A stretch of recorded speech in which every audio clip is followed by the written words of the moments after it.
Party যদি ভালো হয় মহাজনরা তার সাথে ব্যবসা করতে রাজি হয়। যদি 1 বছর ব্যবসা বাণিজ্যে কিছু লস, 5 লক্ষ টাকার হিসাব কিতাব বুঝাইতে গিয়া 2 লক্ষ টাকা কম দিছে, মহাজন কি কয়, আপনি খুব ভালো পার্টি, 2 লক্ষ টাকা 1 বছর লস হয়েছে, আমারে কম দিচ্ছেন, যান মাফ করে দিলাম, আবার নতুন করে ব্যবসা শুরু করেন। পার্টি ভালো হইলে মহাজন ব্যবসা করে। আল্লাহ বলছে দুনিয়ার একটা ভালো পার্টির সাথে আমি ব্যবসা করি, সেই পার্টি হলো মুমিন। সবার সাথে না কিন্তু, যারা মুমিন। মুমিন কিভাবে হবেন এটার মাপকাঠি রাসূল দিয়েছেন। একদিন হযরত ওমর ফারুক রাদিয়াল্লাহু তাআলা আনহুকে লক্ষ্য করে নবীজি বলতেছেন, ওমর তুমি আমারে কেমন ভালোবাসো। অথচ ওমরের নামাজে কিন্তু ত্রুটি নাই, সুন্নত আমল ত্রুটি নাই, সকল আমল ঠিক আছে, জিহাদের ময়দান ঠিক আছে। যে ওমর এত মহব্বত, এত ভালোবাসা নবীকে দিতেন, নিজের আপন পিতা, জন্মদাতা পিতা নবীকে কটাক্ষ করে কথা বলার পর বলছিলেন, বাবা সব সহ্য হয়, নবীকে কটাক্ষ করলে আমি সহ্য করতে পারি না। বাবা আবার বলছে, বাবা একথা বলো না, আমি সহ্য করতে পারি না। আবার বলার পর নবীর ভালোবাসা ঠিক রাখতে যায়া আপন পিতার কল্লা কেটে দিয়েছে। সেই ওমরকে প্রশ্ন করেন, নবী কেমন ভালোবাসো?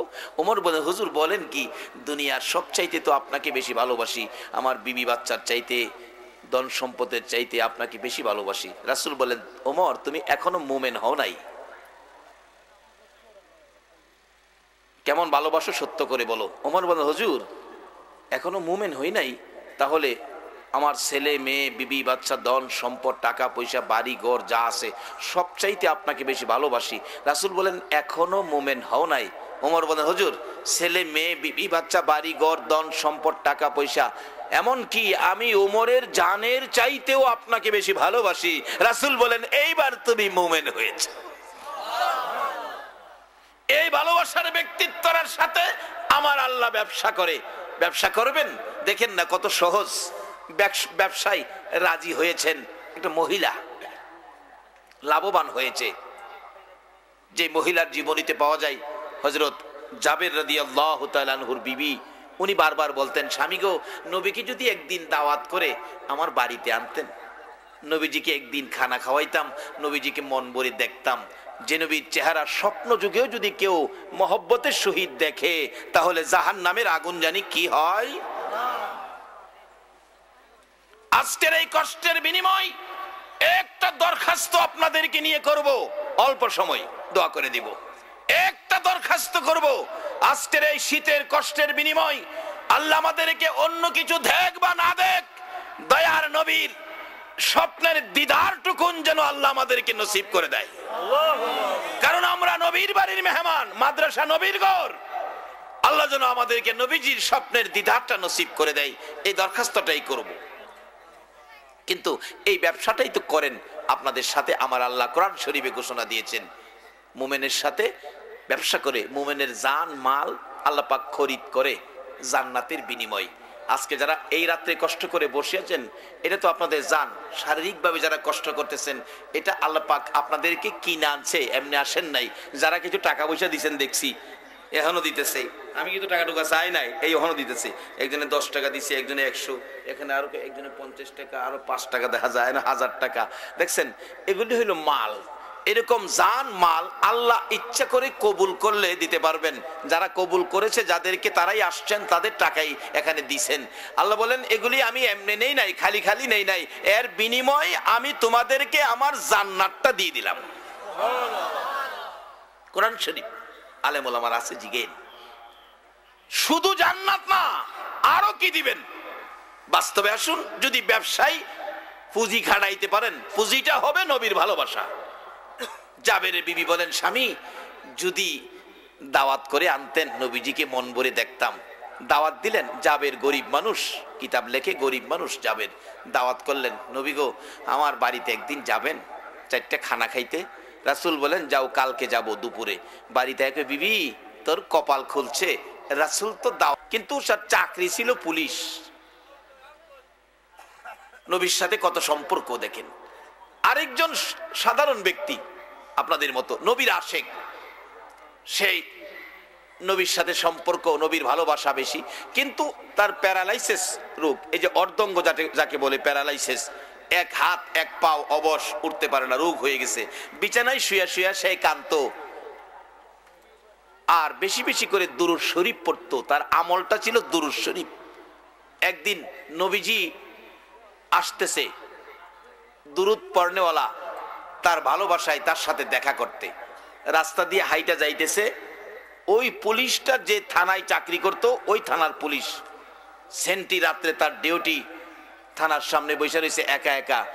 দেখেন নবীজি যাইতেছে হাইটা, দেখে ভাবছে কই জানি যাইতেছে, চলে গেলেন। কিছুক্ষণ পর দেখে আবার নবীজি হাইটা আইতেছে, তাও দেখলেন, মন ভরে দেখলেন নবীকে। একটু পরে দেখে ওই যে ব্যক্তিটা প্যারালাইসিস ছিল, ওই লোকটা পিছনে আইতেছে।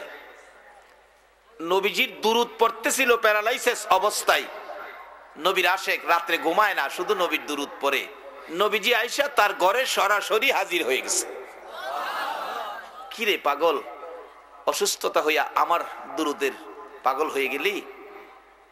নবীজি তার চেহারার উপর হাত মুবারক বুলাইছে, নিজের মাথার রুমালটা দিয়ে তার শরীরটা ঢাইকা থুয়ে চলে গেছে।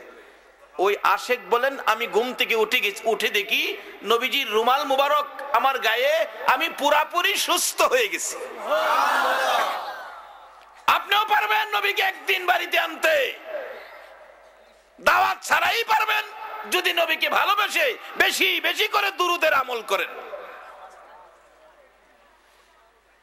আমি তখন ওই ভদ্রলোক রুমালটা নিয়ে মাথায় বাঁধলেন, মাথায় বাইন্দে ভাবলেন নবীজির রুমাল আমি কই রাখবো, মাথা ছাড়ার জায়গা নাই।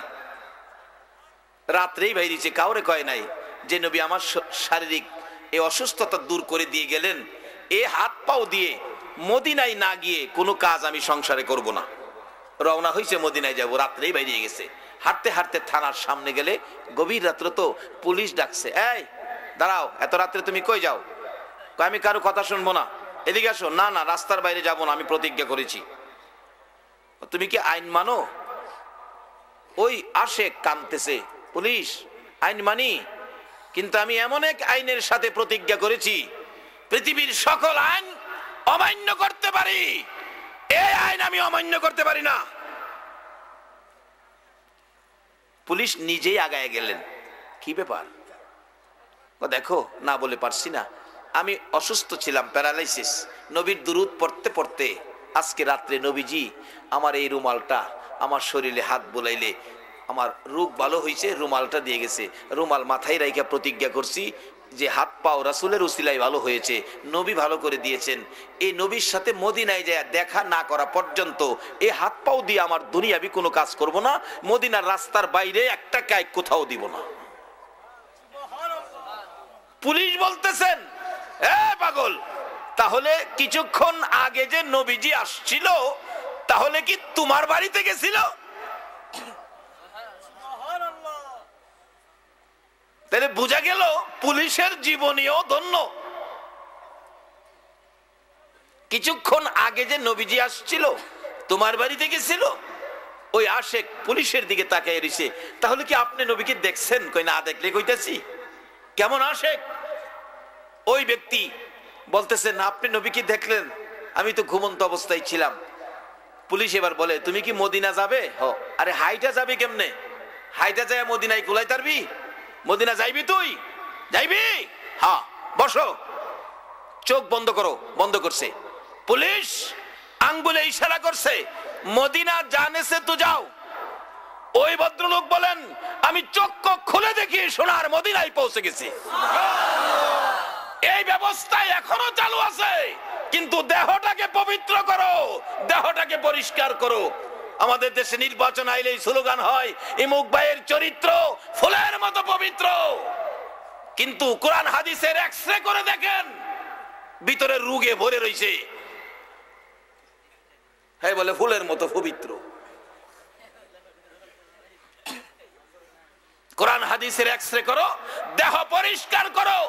এখনো বিনা দাওয়াতে রাহমাতাল লিল আলামিন তোমার বাড়িতে আসবে বেড়াইতে। বলতেছিলাম, দাওয়াত করলেন সাবির রাদিয়াল্লাহু তাআলা। কথাটা খেয়াল আছে? আমার নবী হাজির হবে, জাবেরের বিবি সারা রাত ঘুমায় না। কেমন কপাল গো, কেমন ভাগ্য গো, কারা আজকে নবীর বাগানে বসে আছো? আমার মন কয় জীবনে একদিন আমার নবী রাহমাতাল লিল আলামিনের সাথে আপনাদের ঘুমের ঘরে স্বপ্নের দিদার নসিব হইয়া যাইবে। জাবেরের বিবি রাত্রে ঘুমায় না, কেমন নসিব আমার, কেমন কপাল আমার। ও বাদেশ্বরের মা বোনেরা, কারাগো আজকে কান পাতিয়া নবীর বাগানের মাহফিলের আওয়াজ শুনতেছো, তোমাদের জীবন ধন্য গো, তোমাদের কপাল ভালো গো বাদেশ্বরের মা বোনেরা।